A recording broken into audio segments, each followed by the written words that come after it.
আজ একটা বিয়ের অনুষ্ঠানে মুরগির পা থেকে স্টার্ট করে কি সুন্দরভাবে মেশিনের মাধ্যমে পরিষ্কার করা হয় সেই ভিডিওটা তুলে ধরছি।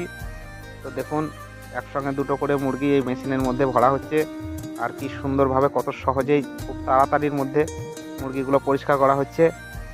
তো এই মেশিন আসাতে এখনকার দিনে খুবই সুবিধা। যাই হোক, আগে মানুষ কত কষ্ট করে হাতের মধ্যে পরিষ্কার করতো, তো এখন মেশিনের মাধ্যমে পরিষ্কার করা হয়। তো যাই হোক, কি সুন্দর পরিষ্কার নিট অ্যান্ড ক্লিনভাবে পরিষ্কার হচ্ছে দেখুন। তো একসঙ্গে দুটো করে দেখুন, এই কি সুন্দর পরিষ্কার। এবার দেখাচ্ছি আপনাদেরকে কিভাবে পিস করছে এরা। এই দেখুন কি সুন্দরভাবে পিস করা হচ্ছে, যেহেতু মুরগির পরিমাণটাও বেশি ছিল, লোকজনের আইটেম বেশি। তো একের পর এক কর্মচারী কিন্তু এখানে খুব নিমেষেই পোলট্রি পিস সহজেই তৈরি করে ফেলছে। তো যাই হোক, ভিডিওটা কাদের কাদের ভালো লাগলো একটু শেয়ার করবেন এবং বেশি বেশি করে কমেন্ট করবেন।